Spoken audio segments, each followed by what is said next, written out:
eu quero me atrever a falar sobre o significado da vida.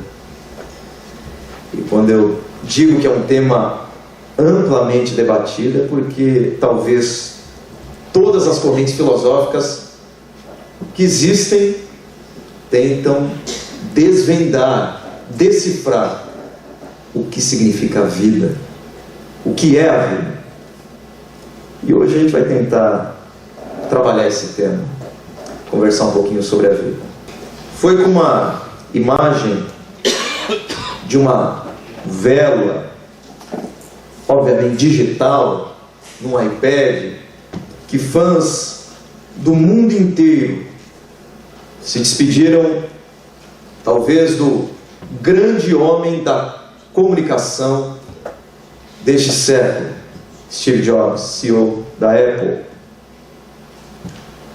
cofundador da Apple, pai do computador Macintosh, do iPod, do iPad, do iPhone, do relógio da Apple agora, que foi lançado, que foi criação de Steve Jobs. Não teve tempo para inaugurar esse grande sonho dele, esse grande feito.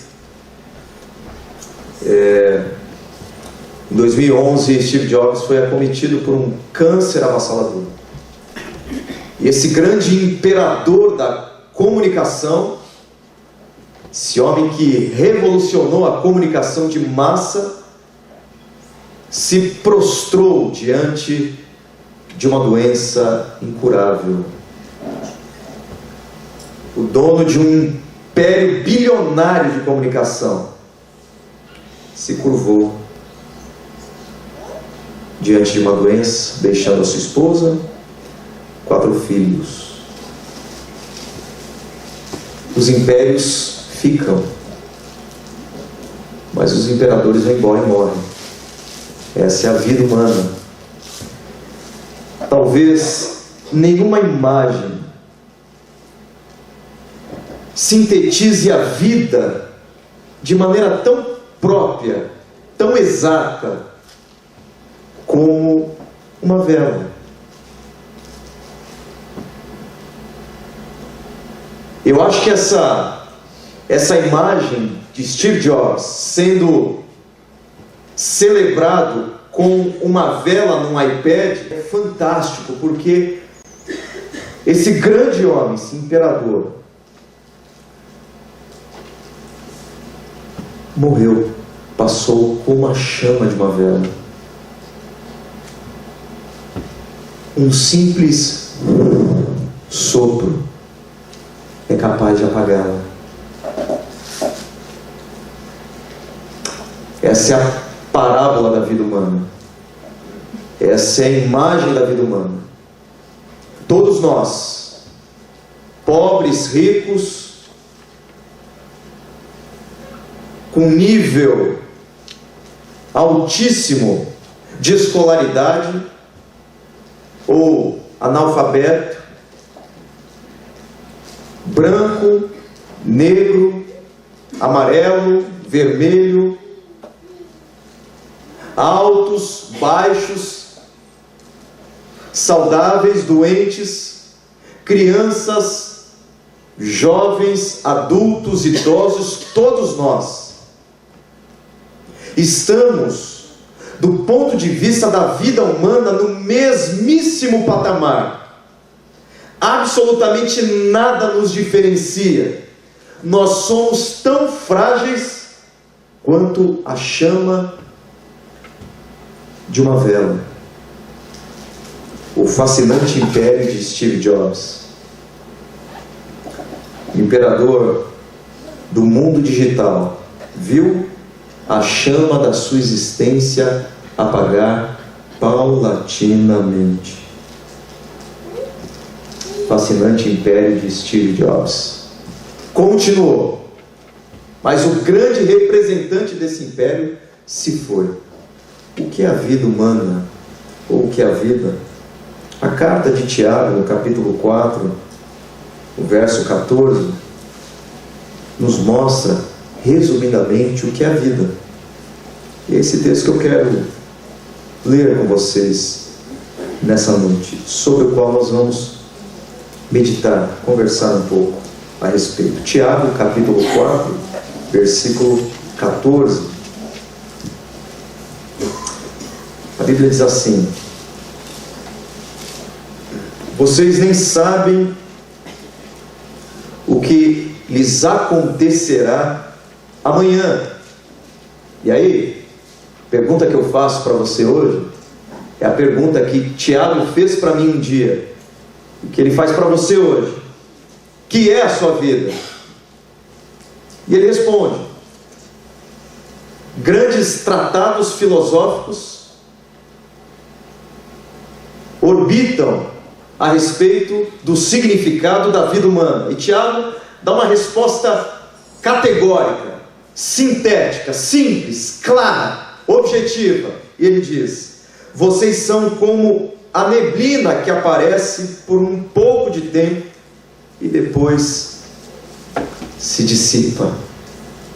Talvez seja a pior resposta do mundo para a vida, mas é uma das respostas que a Bíblia apresenta a respeito da minha existência, independentemente do que eu pense a respeito de mim mesmo, independentemente do significado que você atribui a si mesmo ou a si mesma.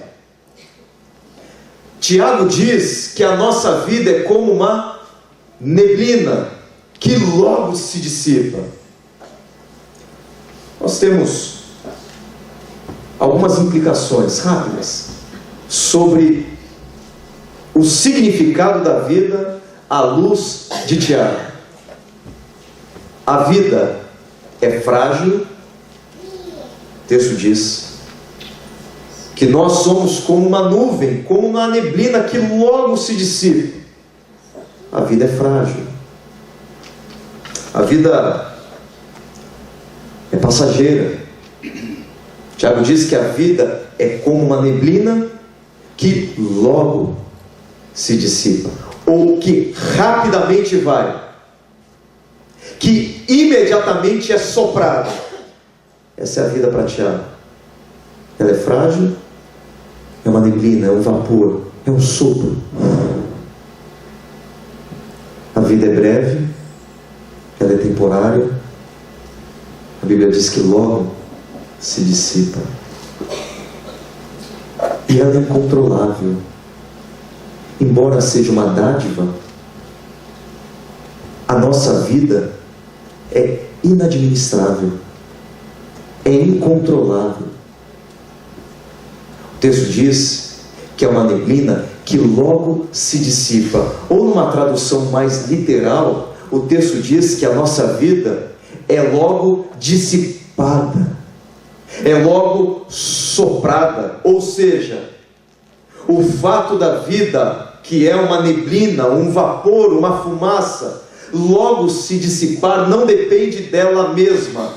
A vida humana não tem autoridade sobre ela. A vida humana não é autônoma, não é independente, não é senhora de si, não é soberana. A vida humana é logo dissipada, tal qual uma neblina, é soprada, porque não depende dela o ser soprada, depende de uma força externa. Isso significa que nós não temos controle sobre a nossa vida, conquanto acreditemos muitas vezes que os nossos recursos, sejam eles humanos ou medicamentosos, são absolutamente capazes de segurarem a nossa vida com mãos fortes. Nós não controlamos a nossa vida. É uma neblina que logo se dissipa. Agora vamos pensar um pouquinho sobre uma perspectiva bíblica da vida a partir dessa ideia de uma existência frágil, de uma existência efêmera, de uma existência inadministrável. Vamos pensar um pouquinho sobre isso. A vida é um lugar de passagem. Existe poeta espanhol do século XVI, que dizia o seguinte: que o que nós chamamos de nascer é começar a morrer. O que nós chamamos de viver é continuar morrendo. E o que nós chamamos de morrer é acabar de morrer. Um camarada extremamente pessimista, eu concordo. Existe um teólogo anglicano chamado John Stott, que vai dizer mais ou menos a mesma coisa sobre a vida. Pastor. E John Stott diz que a vida é uma peregrinação entre dois mundos de nudez. Porque nós chegamos neste mundo sem nada. E nós vamos sair deste mundo sem nada também. Porque a vida é um lugar de passagem.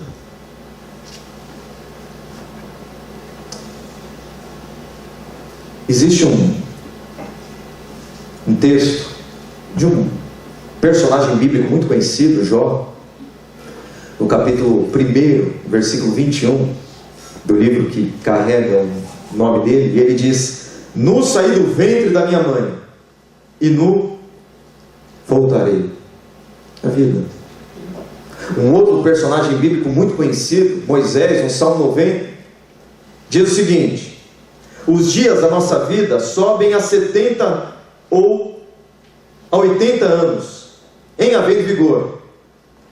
Neste caso, o melhor deles é canseiro e enfado, e cansaço, porque tudo passa rapidamente e nós voamos, diz Moisés. E nós voamos.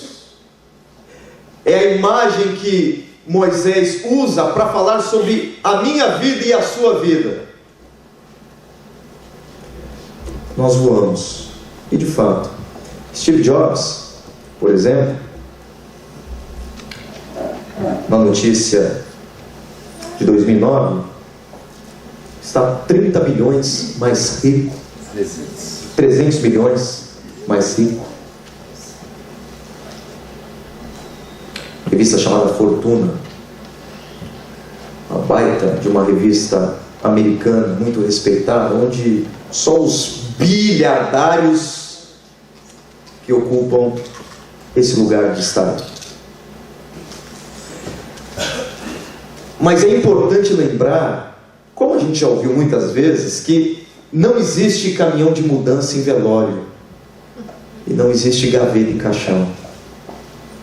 Certa feita perguntaram para o magnata do petróleo, Rockefeller, para o contador dele no caso, quanto que Rockefeller havia deixado.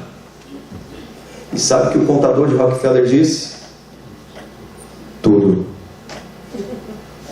Tudo. Ele deixou tudo. Porque a nossa vida é um lugar de passagem. E às vezes nós vivemos a nossa vida como se nós nunca fôssemos partir dela. Todos os nossos planejamentos são pautados na brevidade da nossa vida. Nós olhamos para a nossa agenda e nós identificamos na nossa agenda essa forma talvez impensada de viver. E a nossa vida se move de uma maneira tão frenética que nós vamos gastar grande parte da nossa vida para amealhar coisas, bens, riquezas. E esse desejo desenfreado de ter, de conquistar, de galgar os graus mais elevados do sucesso, talvez vão roubar de nós coisas que são muito mais importantes do que o nosso dinheiro. Quando nós não percebemos que nós estamos vivendo, mas que um dia esse tabernáculo, essa casa, esse edifício irá se desfazer, subindo na vida, escombros da minha família, do meu casamento e da minha saúde. E aí eu tenho que gastar, na segunda metade da minha vida, todo o dinheiro que eu conquistei na primeira metade, para tentar reaver aquilo que eu perdi lá atrás, porque eu não entendi que a vida é um lugar de passagem. Por isso que Jesus vai dizer lá em Mateus capítulo 6, versículo 19 a 20: não acumuleis para vós outros tesouros sobre a terra, onde a traça e a ferrugem corrói, e onde ladrões escavam e roubam, mas ajuntai para vós outros tesouros no céu, onde traça nem ferrugem corrói, e onde ladrões não escavam nem roubam. A vida é um lugar de passagem. Um filósofo alemão do século XX, Martin Heidegger, disse que o grande problema do século dele, no caso, foi a angústia. Pessoas que vivem angustiadas o tempo todo. E Martin Heidegger disse que a angústia humana é a sensação do nada.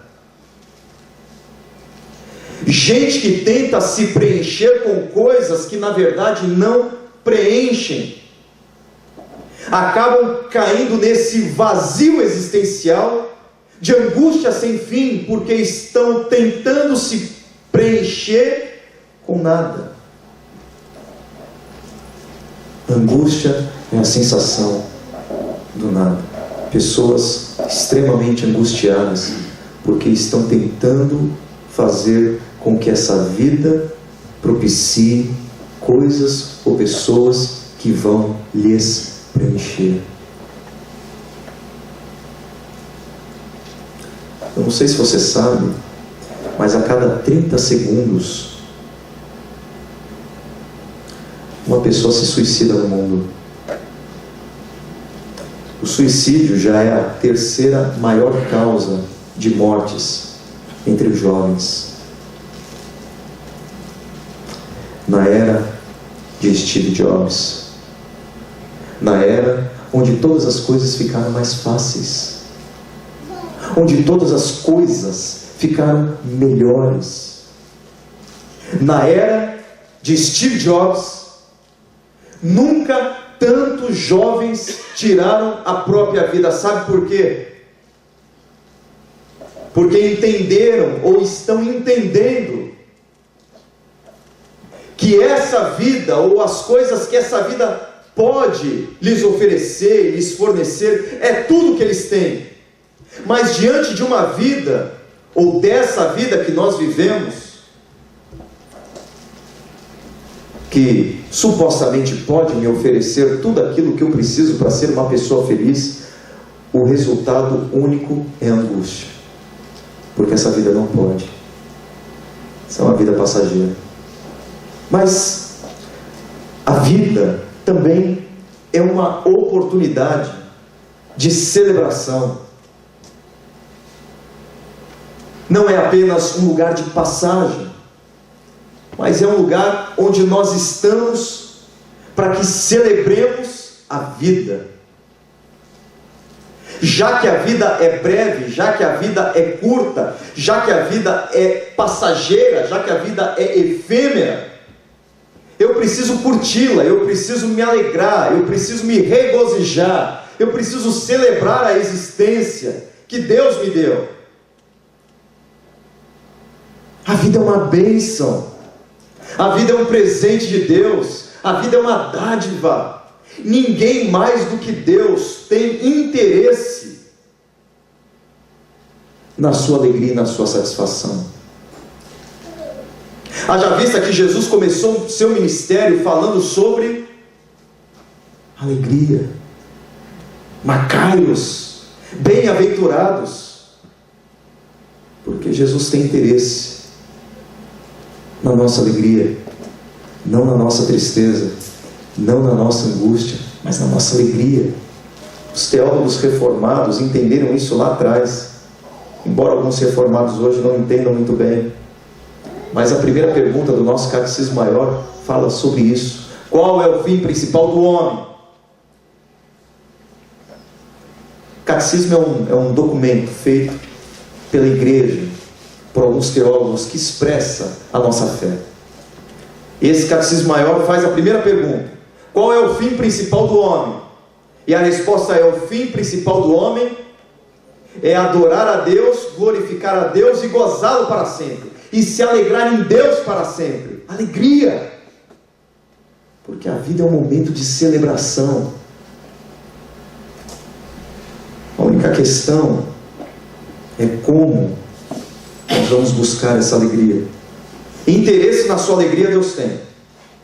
Interesse em que você seja feliz, a Bíblia está cheia, repleta de textos que falam sobre isso. Por exemplo, o livro de Eclesiastes, capítulo 11 e no capítulo 12. A Bíblia diz assim, presta atenção: ainda que o homem viva muitos anos, se alegre em todos eles. Contudo, deve lembrar-se de que há dias de trevas, porque serão muitos. Tudo quanto sucede é vaidade. Alegra-te, jovem, na tua juventude, e recreie-se o teu coração nos dias da tua mocidade. Anda pelos caminhos que satisfazem o teu coração e agradam aos teus olhos. Sabe, porém, novamente, que de todas essas coisas Deus te pedirá contas.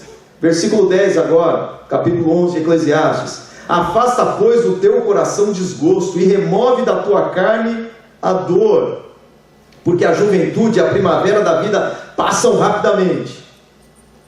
Lembra-te do teu Criador nos dias da tua mocidade, antes que venham os maus dias e cheguem as estrelas, os anos os quais dirás: não tenho neles prazer, antes que se escureça o sol e a lua, as estrelas do esplendor da tua vida se tornem a ver as nuvens depois do agaceiro. E os teus lábios, quais portas da rua se fecharem, no dia em que não puderes falar em alta voz. E aí ele conclui: antes que se rompa o fio de prata, e se despedace o copo de ouro, e se quebre o cântaro junto à fonte, e se desfaça a roda junto ao poço, e o pó volte à terra como era, e o espírito volte a Deus que o deu. O que Salomão está dizendo aqui? O que Eclesiastes está ensinando? Celebre a sua vida, curta a sua vida, aproveite a sua juventude, antes que venha o tempo da dor, do sofrimento, antes que você não consiga enxergar mais brilho nas coisas, as cores, antes que você não consiga mais sentir o cheiro da comida como antes, antes que você não consiga mais correr como antes você fizera. Celebre a sua vida enquanto há vida e vigor em você, e pare de ser um reclamão. Alegre-se porque nesta noite você, acredito eu, não dormiu numa cama de UTI. Alegre-se porque hoje pela manhã provavelmente você abriu a sua geladeira e percebeu que há coisas na sua geladeira que talvez você tenha que jogar fora, porque há abundância na sua casa. Se alegre porque talvez você tenha aberto as portas do seu armário e percebido que há algumas roupas etiquetadas ainda que sequer você usou, porque você tem em abundância. Se alegre pelas coisas que você tem, ao invés de reclamar pelas coisas que você não tem. Celebre a vida. Existe um livro, um filme muito conhecido, Silêncio dos Inocentes. Não sei quem já leu esse livro ou quem já assistiu esses filmes, mas esse filme tem um diálogo interessante entre dois personagens. E nesse diálogo, no livro, não no filme, mas no livro, diz assim: a maioria das pessoas gosta de borboletas e detesta mariposas, frisou o Pilcher enquanto aguardava o elevador. Mas as mariposas são mais interessantes, mais atraentes, elas são destruidoras. Algumas sim, uma porção delas, mas vivem de maneiras variadas, da mesma forma que nós. Desceram andar, falando sobre os personagens em silêncio. E depois ele continua e explica. Existe uma mariposa, aliás, mais do que uma, que se alimenta só de lágrimas, explicou. É só o que come ou bebe. Que espécie de lágrimas? Lágrimas de quem? Perguntou outro personagem. As dos grandes mamíferos terrestres, mais ou menos do nosso tamanho. E aí a gente pode ver que de fato, pesquisar essa mariposa, esse inseto, e de fato há uma mariposa que se alimenta de lágrimas de pássaros. Por que eu estou citando essa mariposa? Porque algumas pessoas são como essa mariposa, ou se transformaram como essa mariposa. Pessoas que estão vivendo de lágrimas, de sofrimento. Talvez por alguma coisa que tenha acontecido, por uma tragédia que entrou dentro de casa sem bater na porta. Talvez por uma doença, uma notícia de uma doença incurável que chegou sem avisar. Talvez por um problema num casamento que antes era um casamento bom, imperfeito, mas um casamento deleitoso, gostoso, divertido, mas que de repente se transformou na união de duas pessoas que, embora estejam dormindo todas as noites sobre uma mesma cama, estão com o coração absolutamente divorciados. Ou talvez alguma traição que tenha sofrido, algum trauma, um problema com os filhos, com os pais, sabe-se lá o quê?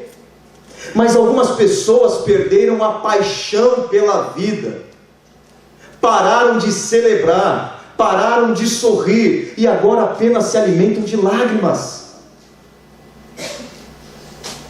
Talvez o seu coração, que antes era um jardim florido, engrinaldado, lindo, maravilhoso, cheiroso, se transformou num aterro sanitário, porque você permitiu que alguém jogasse os lixos dele ou dela dentro de você. E por conta desses lixos que as pessoas jogaram em você e dentro de você, o seu coração se transformou num aterro sanitário do ódio, do rancor, da mágoa, da decepção, da frustração. E aquilo que antes era um clima primaveral se transformou num inverno sem fim, um coração gelado, um coração seco. O seu coração não é aterro sanitário. O seu coração não é um lixão. Você não pode permitir que pessoas contaminem a sua vida e roubem de você a alegria e a celebração da vida. O seu coração é terra santa. O seu coração é lugar da habitação de Deus. Deus te colocou neste mundo com um propósito. E dentro desses propósitos, Deus colocou você neste mundo para que você celebre uma vida que é preciosa e pare de se alimentar de lágrimas. Não seja esse zumbi existencial que você acabou se tornando por causa das mágoas da vida, das lutas, das tragédias. A vida é um momento de celebração, a vida é muito curta para nós vivermos de maneira medíocre, ensimesmada, tímida, triste, apática, amarga. O desejo do meu coração é que você volte a ver o brilho das coisas, que você volte a celebrar a vida, que você volte a acordar pela manhã agradecendo a Deus por mais uma oportunidade que Ele dá a você, que Ele concede a você, de viver essa existência que, conquanto seja curta e efêmera, é uma existência deliciosa e abençoada. Caso contrário, Deus não daria vida para você. Que você volte a ver na sua vida propósito, fim, significado. E que você arranque do seu coração toda a sensação do nada, toda a angústia que consome você, que você volte a sentir o cheiro das coisas, que você consiga sentir os sabores das coisas, que a vida volte a ser primavera para você e não apenas inverno, que em vista dessa existência curta que nós temos, você pare de reclamar, você saia dos escombros da sua vida e volte a viver de maneira plena, porque a vida que Cristo conquistou para nós e que Ele promete para nós, embora não seja uma vida isenta de dificuldades, é uma vida em abundância, é uma vida plena, é uma vida de makairos, é uma vida de felicidade, é uma vida de alegria. Mesmo com lágrimas nos olhos é possível celebrar a vida, mesmo diante do rosto carrancudo das dificuldades é possível enxergar a face do amor de Cristo Jesus. Celebre a sua vida. Tem um vídeo, tem uma frase sensacional no final. Eu vou passar esse vídeo bem rápido e vou continuar. O Edgar me deu 3h30. Tô brincando. E tem uma frase que, quando eu ouvi, me impactou. Mamãe, sabia que a gente vai crescer e tudo vai ficar diferente? Porque por mais que a gente não perceba, às vezes se recusa a acreditar, o tempo voa. E com ele, mais do que a minha imagem, o risco é deixar de lado minhas ideias, meus sonhos, minhas vontades, minha essência. Esquecer quem eu sou. E você nem percebe. Você já pensou nisso? O problema é que a vida passa diante dos nossos olhos e a gente nem percebe. E depois, tarde demais, vai querer saber o que fez de bom, sem ter tempo de recuperar. Enquanto dá tempo, faça a sua vida valer a pena, antes que seja tarde. Faça a sua vida valer a pena, antes que seja tarde. A vida também é um espaço de encontros céleres, rápidos. Gostei de uma frase do Steve Jobs, que ele falou sobre a morte. E a Bíblia fala que Deus usa algumas pessoas que não creem nele, que não creem em Cristo, para nos falar. Às vezes essas pessoas são muito mais sábias do que nós. E ele disse uma coisa interessante sobre a morte, Steve Jobs. Tem um outro livro interessante sobre a morte, que é de um já falecido escritor português, José Saramago. Ele tem um livro chamado Intermitências da Morte, que é um livro fabuloso, porque Saramago era um ateu convicto, mas Saramago percebeu a importância da existência da morte. E Steve Jobs tem uma percepção interessante sobre a morte. Ele diz: ninguém quer morrer, mesmo as pessoas que querem ir para o céu não querem morrer para chegar lá. E por outro lado, a morte é um destino da qual todos nós compartilhamos, ninguém escapa. É a forma como deve ser, porque a morte é provavelmente a melhor invenção da vida. É o agente da vida. Limpa o velho para dar espaço ao novo. Uma frase extremamente sábia. Mas o que me chama a atenção, mesmo dentro dessa visão sábia de Steve Jobs, todos nós temos os nossos polos. Nossa vida é um constante pendular entre momentos de sabedoria e momentos de loucura. É que Steve Jobs tomou a decisão de ser biografado. Ele quis ser biografado. Sabe para quê? Numa entrevista, ele disse: eu quero ser biografado, eu autorizo a minha biografia, porque eu quero ser conhecido pelos meus filhos. O homem que revolucionou a comunicação, um dos.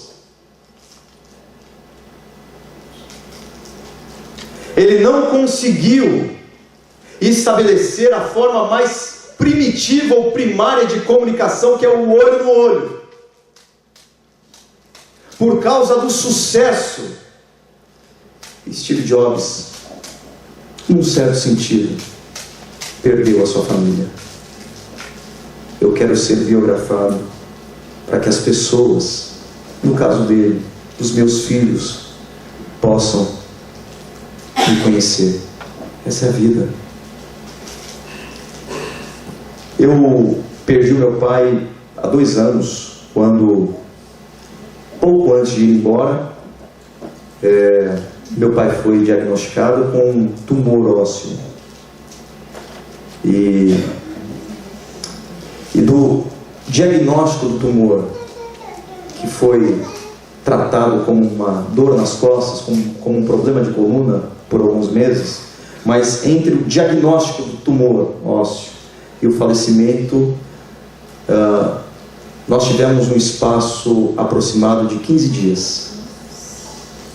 E eu me lembro, numa sexta-feira à noite, eu fui visitá-lo, não imaginava que meu pai fosse falecer tão rápido. Porque a gente acreditava que seria possível o tratamento. E numa sexta-feira à noite eu estava lá com ele, nós conversamos, batemos um papo, e no sábado de manhã eu fui para um acampamento, na própria sexta-feira à noite eu fui para um acampamento de adolescentes, dormi no sábado de manhã, minha esposa me ligou e falou: você tem que voltar agora. Eu falei: mas por quê? O que aconteceu? Aconteceu alguma coisa? Aconteceu, seu pai faleceu. E inclusive a primeira pessoa que me deu um abraço está ali, que é o Nelson. Foi a primeira pessoa que me abraçou e que me consolou. Foi um momento muito impactante para mim. A sensação que eu tive é de que eu poderia ter tido mais tempo com meu pai. E essa sensação, eu vou ser muito sincero com vocês, de que eu poderia ter aproveitado mais o meu pai. Vou com meu coração muito tranquilo, porque meu pai italianão, católico, fervoroso,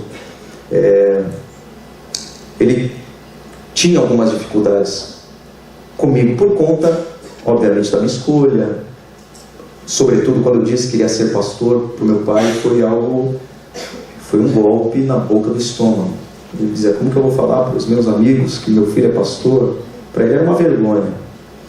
Mas, então a gente teve uma educação bem rígida. Bem rígida. Eu nunca tinha ouvido meu pai falar "eu te amo".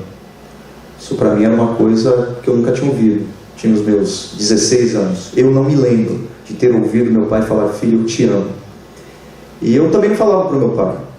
Não falava. Eu tinha dificuldade. Eu tinha vergonha de me aproximar dele e falar: pai, eu te amo. Eu achava que ele ia olhar para minha cara: rapaz, era santista, São Paulino aí, o que está acontecendo contigo, né? Eu tinha medo do que ele falaria, da reação dele. E eu me lembro que um dia eu cheguei em casa e me deu uma vontade grande de olhar no olho do meu pai e falar: pai, eu te amo. Eu lembro que ele estava cozinhando, era um cozinheiro nato, e eu fiquei de costas, ele estava de costas, eu fiquei olhando para ele: vou, não vou, vou, não vou, vou, não vou, falo, não falo. Eu já tinha um discurso na cabeça: meu pai vai achar que eu sou louco, que aconteceu alguma coisa comigo. Se eu olhar para ele agora e falar: pai, eu te amo, e falo, não falo, mas eu estou com vontade de falar que eu amo meu pai. E eu lembro que eu toquei nas costas dele. Ele estava com uma toalhinha que ele se enxugava lá quando ele suava, estava cozinhando e tal. Estava com a toalhinha no ombro, eu toquei no ombro dele. E ele virou: fala, filho, o que foi? Eu falei: pai, posso falar uma coisa para você? Pode, o que foi? Eu falei: eu te amo. E eu lembro que naquele momento abracei meu pai, chorei e ele chorou. Para mim foi uma coisa mágica, assim. A partir daquele momento, o meu relacionamento com meu pai mudou. Meu pai se tornou uma pessoa muito mais carinhosa, muito mais afável, muito mais próxima. Mudou. E depois que ele faleceu, eu lembro que eu fiquei com o meu coração tranquilo. Eu falei: puxa, eu aproveitei o meu pai. Eu falei para o meu pai que eu o amava, eu cuidei do meu pai, eu ouvi do meu pai que ele me amava. E eu aproveitei enquanto meu pai esteve vivo. Porque a vida é um momento de encontros céleres, rápidos. A gente precisa aproveitar as pessoas que Deus colocou do nosso lado e dizer para essas pessoas que nós as amamos. Para que não seja tarde demais. Para que as pessoas que nós mais amamos não recebam homenagens póstumas. Não adianta, elas não estão mais aqui. Se eu tiver que homenagear alguém e dizer para alguém que eu a amo, eu tenho que dizer isso agora. Eu tenho que quebrar todos os muros de separação, engolir o meu orgulho e talvez incinerar os lixos que as pessoas que convivem com a gente, porque talvez as pessoas que mais atirem lixos na gente sejam aquelas pessoas que mais convivem com a gente. Incinerar todo esse lixo nas chamas do amor, da graça e do perdão do nosso Deus, que nos mostrou o que significa perdoar em Cristo Jesus, que nos mostrou o que significa amar em Cristo Jesus, o que significa graça em Cristo Jesus. Que graça é remédio para gente doente, que perdão é antídoto para gente doente, e só assim nós vamos construir pontes indestrutíveis entre o nosso coração e o coração daquelas pessoas que, embora nos amem, são pessoas que nos ferem muitas vezes. Seja um construtor de pontes. Chegue hoje na sua casa, e mesmo que seja estranho, bata no ombro do seu pai, da sua mãe, do seu esposo, da sua esposa, do seu filho, da sua filha. Talvez você esteja aqui de cara virada para alguém, com o seu coração apertado, cheio de rancor, de ódio, de amargura, de decepção.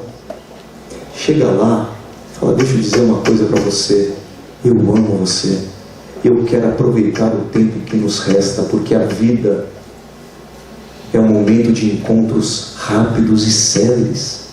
As pessoas que estão do nosso lado hoje não estarão do nosso lado para sempre, elas vão passar, mas enquanto elas estão perto de nós, vamos celebrar juntos. Um outro vídeo, e depois eu encerro, muito interessante, fala sobre essa relação de amor que às vezes se interrompe por alguma situação, por alguma desavença, por alguma diferença, por uma opinião contrária, por uma perspectiva de vida diferente, por escolhas opostas. E por causa de todas essas coisas, nós acabamos, mesmo estando próximos dessas pessoas, paradoxalmente, vivemos bem longe delas. ผมอยากมีเวลามากกว่านี้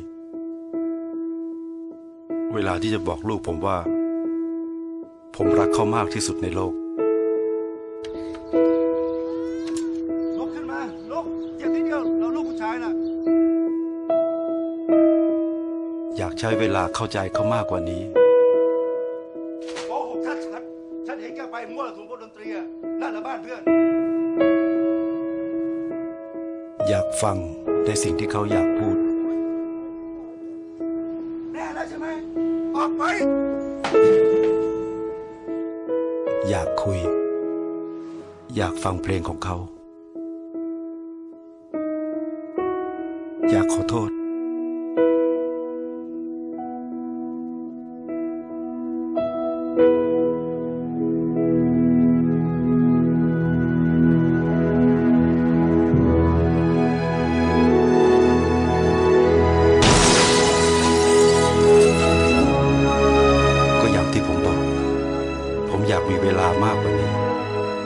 เวลาที่จะได้ทำในสิ่งที่ผมยังไม่ได้ทำ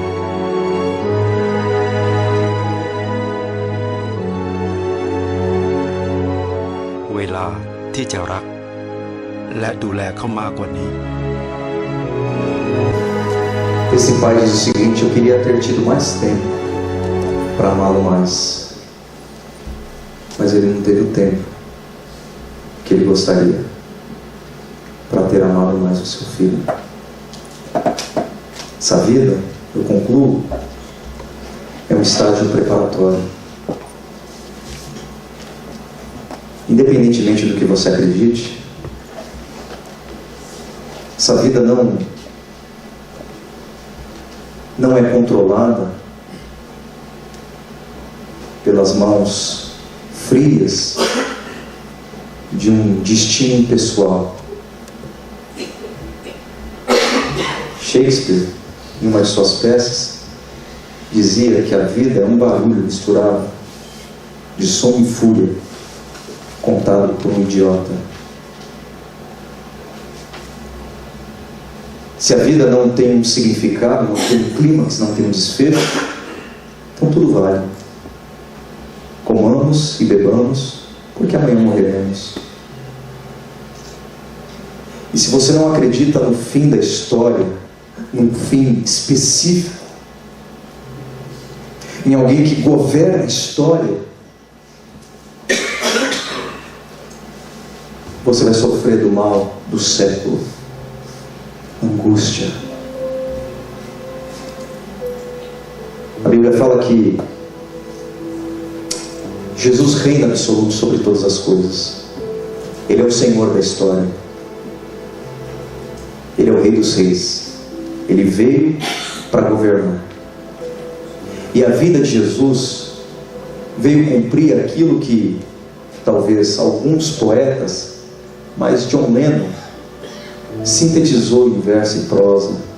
Imagine um mundo sem sofrimento, sem dor, sem nada. Imagine. Esse é o mundo que nós queremos, que todos nós queremos. Um mundo assim. E foi exatamente para isso que Jesus veio. Você acreditando ou não? Jesus veio para governar essa terra e reconciliar por meio da morte dele naquela cruz, não apenas pessoas, almas, porque o homem não é feito só de alma. O homem não é um fantasma. Nós somos esse ser integral que possui uma unidade psicossomática que ninguém consegue entender o que é o ser humano. Mas Jesus veio para reconciliar todas as coisas com Deus por meio da cruz. E ele já fez isso. Esse reino de Jesus já existe. Um teólogo holandês muito antigo, Abraham Kuyper, diz o seguinte, na ocasião da inauguração de uma universidade lá em Amsterdã: não existe 1 centímetro da existência humana, nenhum centímetro, sobre a qual Cristo não diga: isto é meu, isto me pertence. Ele é rei sobre todas as coisas. E o que ele nos chama a fazer é reconhecer o reinado dele, é nos curvar diante do reinado dele, é nos arrepender para que entremos no reino de Cristo. É dizer: Deus, Senhor Jesus, eu creio que Tu és o Rei da minha vida, eu creio que o Senhor é Rei, eu não sou o Senhor da minha história, eu não sou um ser autônomo, eu sou um súdito do Teu reino. E Jesus já começou a renovar todas as coisas.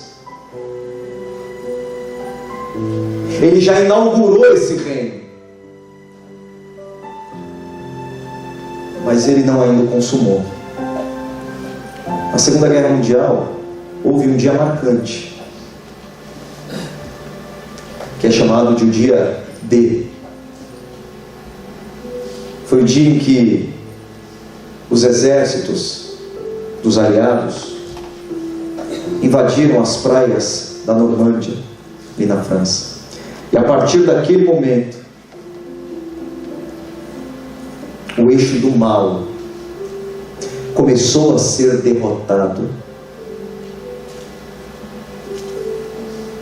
O dia D. Tem a expressão dia D? É o dia em que a vitória foi garantida.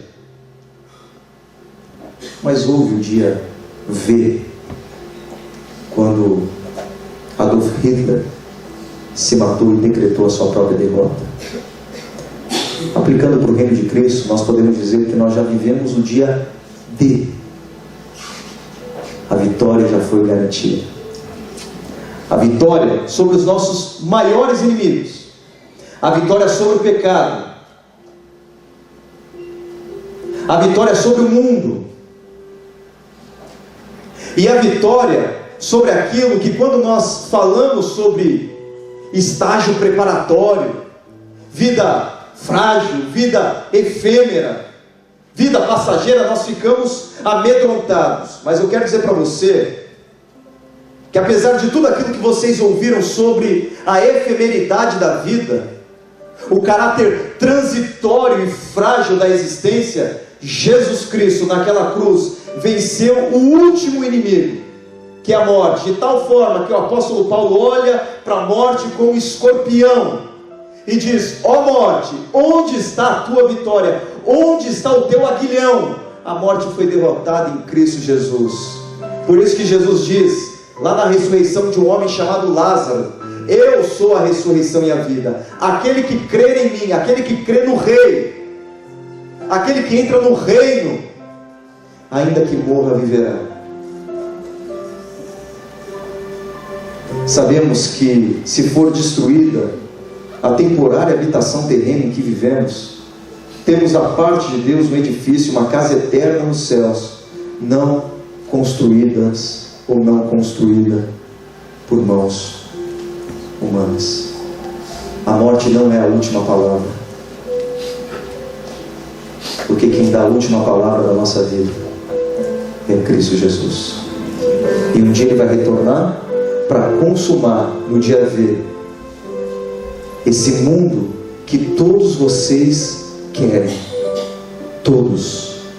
Ele vem para enxugar dos nossos olhos toda lágrima, e já não haverá mais morte, não haverá mais choro, não haverá mais sofrimento, porque o reino de Cristo, de paz, de shalom, de justiça, será definitivamente estabelecido aqui.